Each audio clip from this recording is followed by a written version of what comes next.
যারা আজকের এই প্রোগ্রামকে শেষ করে যাবেন চিন্তা করেছেন? যারা আজকে এই প্রোগ্রামের পরিপূর্ণ কল্যাণের অপেক্ষা করছেন, আশা করছেন, আকাঙ্ক্ষা করছেন, এই রাত 11:30টায় যদি আপনি কোথাও বসে থাকেন দিন শেখার জন্য, এরপরে যদি মনোযোগ না দেন, আপনার চাইতে বোকা মানুষ, লসকারী, ক্ষতিগ্রস্ত আমি তো আর কাউকে দেখি না। আমার বলার ধরনে ভুল থাকতে পারে, আমার বলার ধরন এত আকর্ষিত নাও হতে পারে, অ্যাট্রাকটিভ নাও হতে পারে, তবে দেখেন আমি কোরআন সুন্নাহ থেকে কথা বলবো, সুন্দর করে গুছায়। আপনার মন মতো না হলো দেখেন আপনি শিখতে পারেন কিনা। রাসূলুল্লাহ সাল্লাল্লাহু আলাইহি সাল্লাম বলেন, আল্লাহ সুবহানাহু ওয়া তাআলা একজন ফেরেশতাকে প্রেরণ করেন, তাকে 4টি, তোমাদের এই কি ডাল চাল নিয়ে খেলাধুলা হচ্ছে গায়ে কারা এরা ডেকোরেটর তো খাবার ওখানে হাঙ্গামা করছে, ক্ষুধার্ত লোকগুলোকে তোমরা বসায় রাখছো, তাহলে খাইতে দাও, চুপচাপ করো, ওদেরকে খাইতে দিয়া। খাওয়ার জন্য যদি করো মুখে দিয়ে দাও না ভাত টাত, তোমরা সব হেল্প করো, ওদের দুইজনে দুই হাতে নিয়ে মুখে দিয়ে দাও, ও চুপ করো, ও খাবে তো খাক না।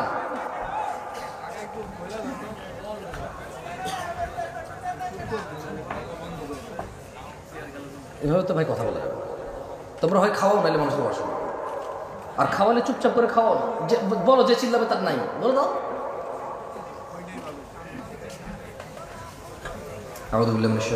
রাসূলুল্লাহ সাল্লাল্লাহু আলাইহি সাল্লাম বলেন, আল্লাহ সুবহানাহু ওয়া তাআলা একজন মালায়েকাকে প্রেরণ করেন 4টি বিষয়। কয়টি বিষয়? 4টি ব্যাপারে লিপিবদ্ধ করার জন্য আল্লাহ সুবহানাহু ওয়া তাআলা একজন ফেরেশতাকে প্রেরণ করেন। প্রথমে ওর রিজিক লিপিবদ্ধ করে, 2 জীবনকাল কতদিন বাঁচবে তা লিপিবদ্ধ করে, 3 সুখ দুঃখ, সুখ, 4 দুঃখ অর্থাৎ সে নেককার বা বদকার তা লিপিবদ্ধ হয়ে যায়। সুবহানাল্লাহি ওয়া বিহামদিহি সুবহানাল্লাহ। কয়টি বিষয়? 1 2 3 4। তার মানে আমরা যে দুঃখ পাই, ব্যথিত হই, আমরা যে স্যাড হই, আচ্ছা এটাকে কি বলে? এটাকে বলে আস্তাগফিরুল্লাহ আল-আযীম, এটাকে বলে বিষণ্ণতা। কি বলে এটাকে? মানে আমরা যে বিষণ্ণ হই, আমাদের যে মন খারাপ হয়, মন উদাসীন হয়, মন ছোট হয়, খারাপ হয়, ভীতু হয়, এগুলো সব লিপিবদ্ধ। আলহামদুলিল্লাহ আলা কুল্লি হাল, সর্ব অবস্থায় কার প্রশংসা? কার? আল্লাহর প্রশংসা। দেখেন দিনী ভাইরা আমার, আপনারা সৌভাগ্যবান। কেন বলবো জানেন? আমিও সৌভাগ্যবান। আজকে আল্লাহ আমাকে কবুল করুন, আপনাদেরকে কবুল করুন। আমি আপনাদের এখানে কি বলবো এটা নিয়ে চিন্তা করতেছিলাম। আমি আজকে রিজিক নিয়ে আলোচনা করতাম না, মূলত আমি হঠাৎ করে একটা হাদিস আমার চোখে পড়ছে। ওই একটা হাদিস চোখে পড়ার পরে আমি চিন্তা করছি ঠিক আছে একটু রিজিক নিয়েই বলি, যেহেতু এই হাদিসটা খুব ভালো লাগছে আমার। মানে আমি অনেক আগে পড়েছি, আমার মনে নাই এটা। পৃথিবীতে কত ইনসিডেন্ট ঘটছে আমার সামনে, ক্ষতি, লাভ, লস, দুঃখ, কষ্ট, সুখ, উচ্ছ্বাস, আনন্দ, বিষণ্ণতা, বহু কিছু ফেস করেছি। এই হাদিসটা আমার মনে পড়ে নাই কখনো, কিন্তু আজকে আপনাদের কি বলবো এই জন্য পড়ছে। এখানে দেখেন আল্লাহ নবী সাল্লাল্লাহু আলাইহি ওয়াসাল্লাম থেকে, আল্লাহ নবী সাল্লাল্লাহু আলাইহি ওয়াসাল্লাম বলেছেন, তিনি বলছেন যে ইন্নাল্লাহা ইউতি দুনিয়া মান ইউহিব ওয়া মান লা ইউহিব। কথা বোঝেন, সুন্দর একটা কথা বলছে আল্লাহ নবী সাল্লাল্লাহু আলাইহি ওয়াসাল্লাম। তিনি বলছেন যে নিশ্চয় আল্লাহ যাকে ভালোবাসেন ও বাসেন না উভয়কে দুনিয়া দিবেন। নিশ্চয় আল্লাহ যাকে আর যাকে ভালোবাসে না, নিশ্চয় আল্লাহ যাকে আর যাকে উভয়কে কি দিবে? কি দিবে? দুনিয়া। তার মানে দুনিয়া পেতে হলে একবারে মুমিন, মুত্তাকি, মুসলিহ হইতে হবে, এটা জরুরি না। গাড়ি বাড়ির মালিক হওয়ার জন্য ইট ইজ নট নেসেসারি যে আপনি মুমিন, মুত্তাকি, মুসলিহ হইতে হবে। যদি আমি মুহাম্মদের অনুসরণ করো, ওই আল্লাহ আরশে আযীমের মালিক উনি নিজেই, তুমি বান্দাকে, সৃষ্টিকে ওই আল্লাহ নিজেই ভালোবাসবে। আল্লাহ ভালোবাসবে কাকে? জবাব ঠিক হয়েছে, এবার সবাই বলেন আল্লাহ কাকে ভালোবাসবে? যে নবীর অনুসরণ করে। আল্লাহ কাকে ভালোবাসবে? আল্লাহ কাকে ভালোবাসবে? যে বাঁ হাতে খায় সে কি নবীর অনুসরণ করে? যে টাকনুর নিচে পড়ে সে কি রাসূলের অনুসরণ করে? যে দাঁড়িয়ে দাঁড়িয়ে খায় সে কি রাসূলের অনুসরণ করে? যে ডান পায়ে টয়লেটে যায় সে কি রাসূলের অনুসরণ করে? যে বাম পায়ে মসজিদে ঢুকে সে কি রাসূলের অনুসরণ করে? যে গালিগালাজ করে সে কি নবীর অনুসরণ করে?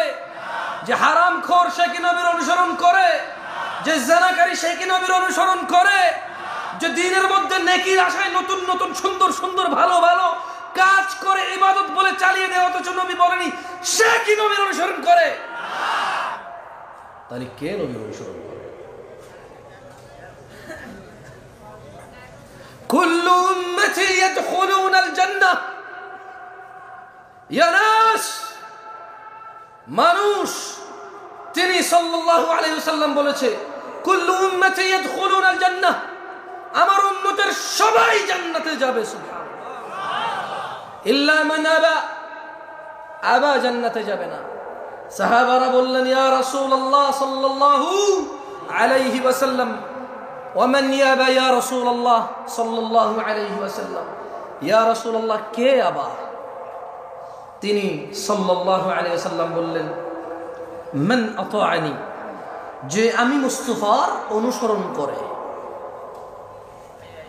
যে আমি মুহাম্মদের অনুসরণ করে, দাখালাল জান্নাহ, সে জান্নাতে যাবে।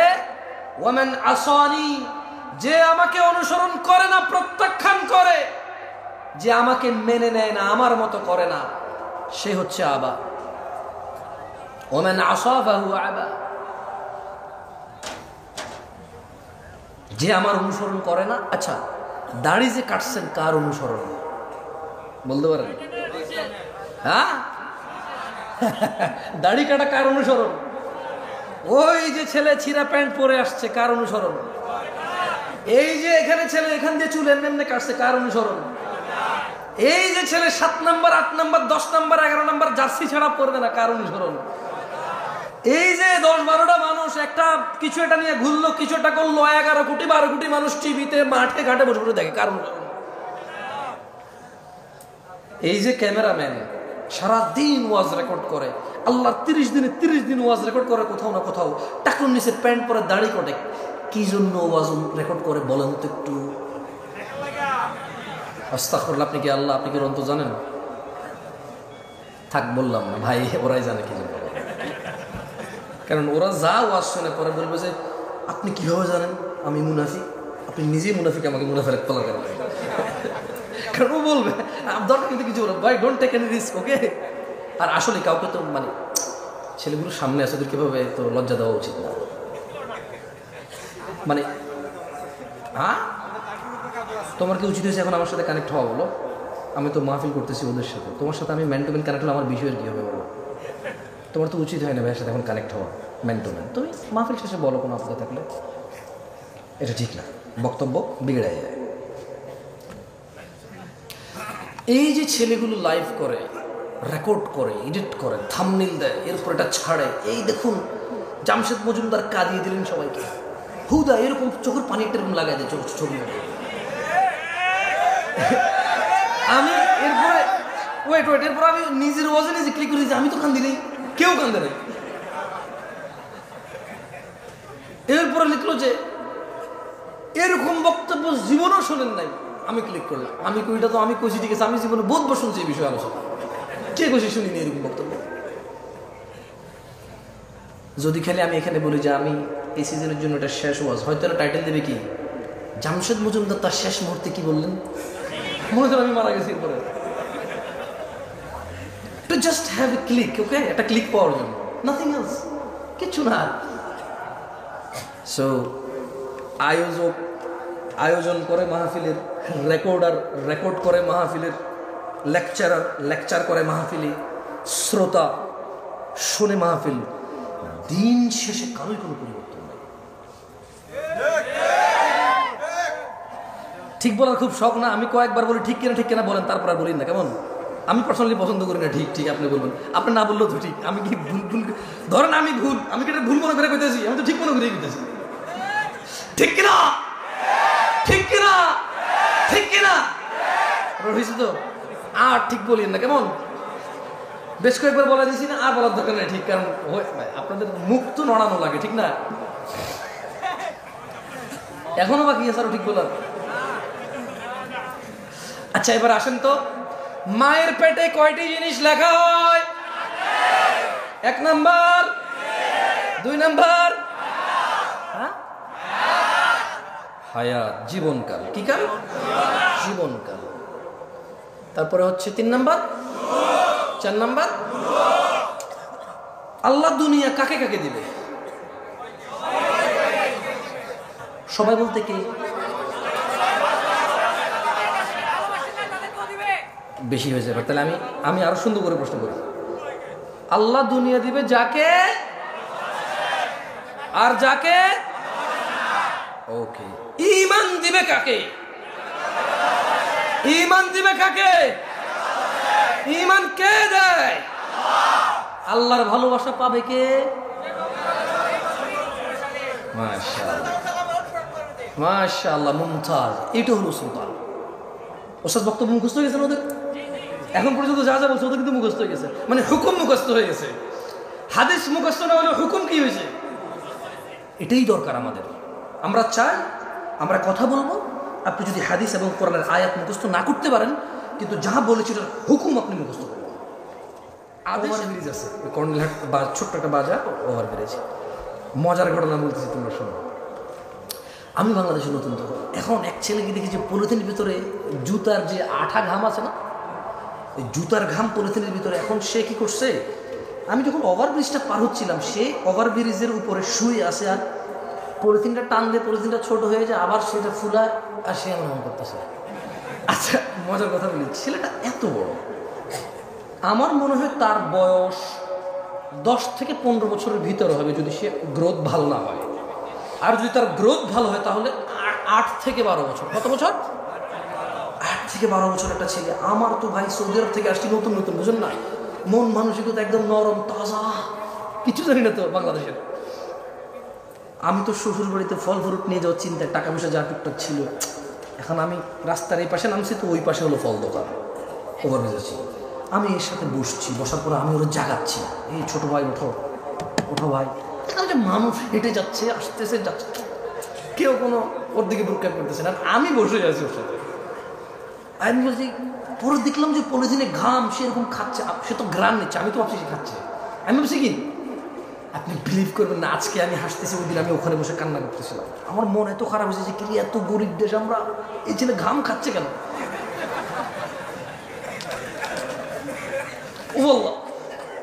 আমি এই ঘটনা আরো 2-1 জায়গায় বলছি, সত্যি দিনাজপুরে বলছিলাম না। আচ্ছা, এখন আমি দেখেন, কথা আগে পরে হতে পারে, যেহেতু আগেও বলছি, পরে ইউটিউবারে বলবো যে এই দেখেন জামশেদ মজুমদার মিথ্যুক, আগে বলছে এরকম, পরে বলছে বা এখন তারা এটা তো কোরআন না, আমি হেফেজ করবো, বুঝলেন নাই?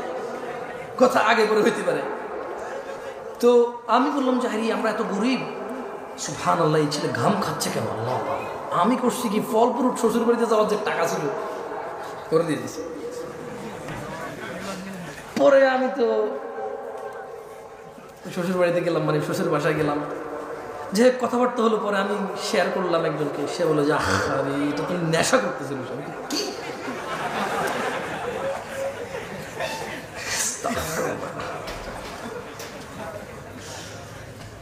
অপরাধ করতে টাকা লাগে না, অপরাধ করতে কি লাগে না?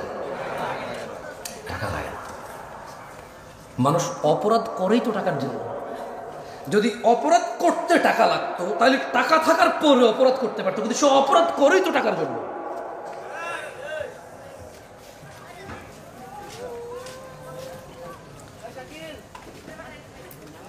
কয় প্রকার মানুষের জন্য পৃথিবী? এর মধ্যে এক প্রকার হচ্ছে যাকে আল্লাহ কি দিয়েছে? ইলম এবং ধন সম্পদ। সেই ধন সম্পদ আর ইলম দিয়ে কাকে ভয় পায়? আত্মীয় স্বজনকে কি করে? সাহায্য করে। এগুলো কয় প্রকার? এক প্রকার। ওয়ায়ালামু লিল্লাহি ফিহি হাক্কা, এবং সে জানে এতে এই সম্পদ আল্লাহ তাআলার প্রতি হক আছে। ফাহাদা বিআফদালিল মানাজিল, ও পূর্বাচলের মানুষ, ও 40 বছর আগের ফকির মিসকিন, যখন এই পূর্বাচলের সম্পদের কাঠা 2 লাখ টাকাও ছিল না, যেই কাঠা এখন 3 কোটি 4 কোটি টাকায় বেচো আর বড় লোকই দেখাও। যখন তোমার এখানে জমির কাঠা, আরে কাঠা কিসের, বিঘা বলে তো কিসের কাঠা মাঠা, 50 বছর আগে কাঠা দেখাইতে আসছে আমাদের।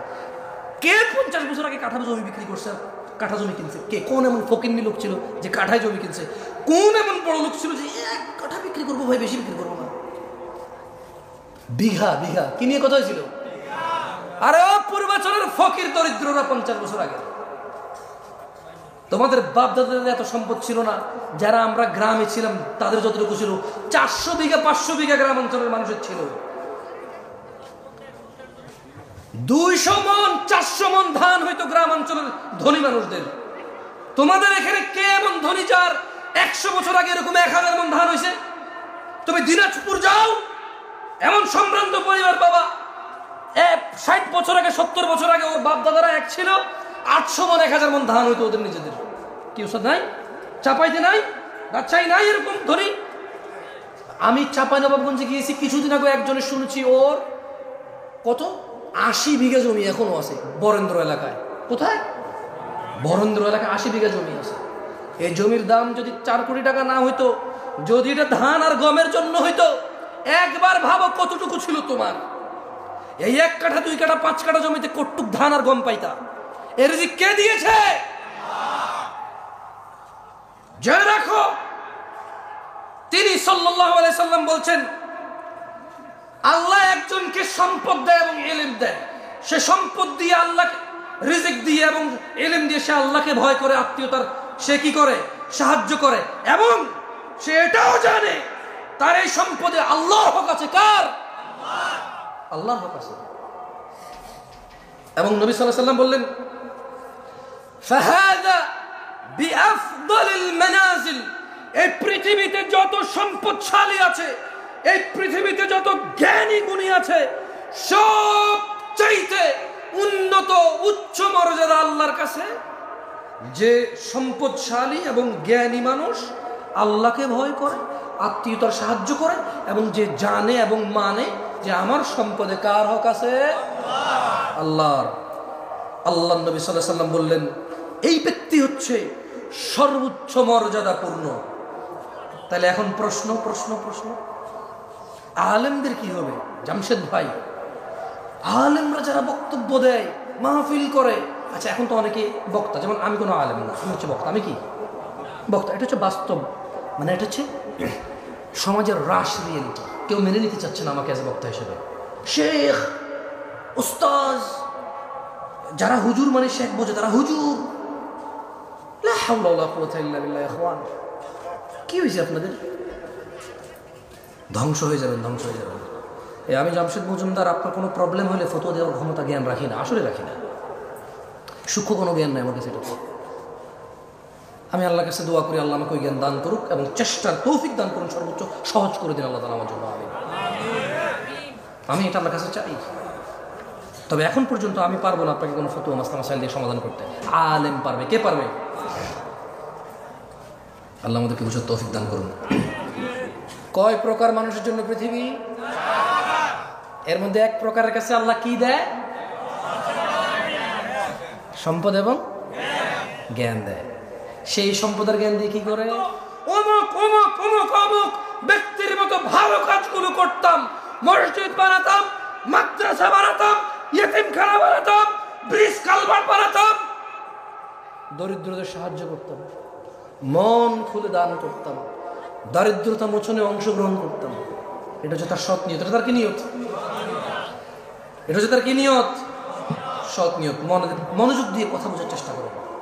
এক ব্যক্তি সম্পদ আছে, রিজিক আছে, সে সম্পদ আর রিজিক দিয়ে আল্লাহকে ভয় করে, আত্মীয়তার সাহায্য করে, এবং সে বিলিভ করে, সে জানে যে এতে আল্লাহর হক আছে, তা মানে সে। এই হচ্ছে এর মর্যাদা হচ্ছে সর্বোচ্চ। আরেক ব্যক্তি যার ইলম আছে, জ্ঞান আছে, সম্পদ নাই, কিন্তু ও সৎ নিয়তের অধিকারী এবং সে সংকল্প করে এবং সে বলে যে আমার যদি সম্পদ থাকতো তাহলে ওই যে অমুক, ওই যে অমুক অমুক, এই অমুক কাকে বলছে বলেন তো?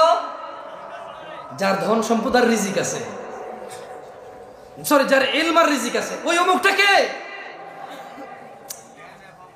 ওই যে প্রথম ব্যক্তি যার রিজিক আছে এবং কি আছে, এই যার কাছে ইলম আছে এবং সম্পদ নাই, সে বলে যে আমি অমুক অমুক অমুক অমুকের মতো ভালো কাজ করতাম। ব্যক্তির মতো কি করতো? সে ভালো কাজ করতো। আল্লাহ নবী কি বলতেছেন এখানে? সুবহানাল্লাহ, বলতেছেন যে ফাহুয়া বিনিয়াতিহি ফাআজরুহুমা সাওয়া। এই ধরনের লোকের মর্যাদা তার নিয়ত মোতাবেক নির্ধারিত হবে, এই দুইজনের সব সমান সমান হবে। তার মানে যার টাকা আছে আর জ্ঞান আছে, সেই টাকা যদি ভালো কাজে না লাগায় বিপদ। কি বিপদ?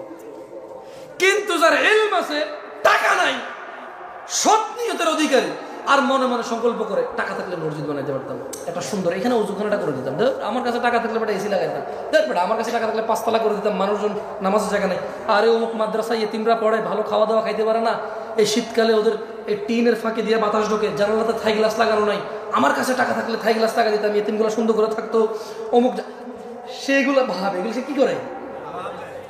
এতেই তার ওই যে ব্যক্তি করে, টাকা খরচ করে করে, এর সব সমান সমান হয়ে যাবে। সুবহানাল্লাহ। তাহলে কয় প্রকার পাইলাম আমরা এখন পর্যন্ত?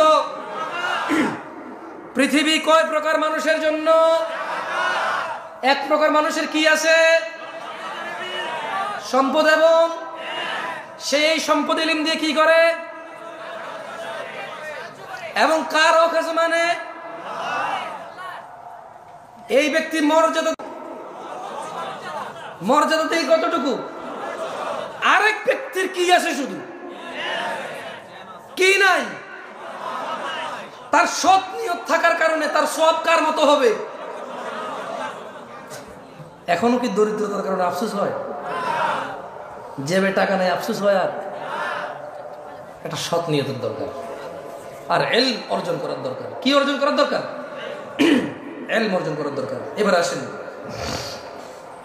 এবার তিনি সাল্লাল্লাহু আলাইহি সাল্লাম বললেন, ওয়া আবদিন রাযাকাহুল্লাহু মালান ওয়া ইলমা ওয়া লাম ইয়ারযুকহু ইলমা। সেটা বলছি আপনাকে। অতএব সে ব্যক্তি এই বিষয়ে তার রবকেও ভয় করে না। মানে এখানে আমি বলি আপনাকে, মূলত 4 প্রকার বলছে না? এক প্রকার কাছে ইলম আছে, সম্পদ আছে, ভালো করে। আরেক প্রকারের কাছে ইলম আছে, সম্পদ নাই, দুইজন সমান। আরেক প্রকারের কাছে কি আছে? ইলম নাই, সম্পদ নাই।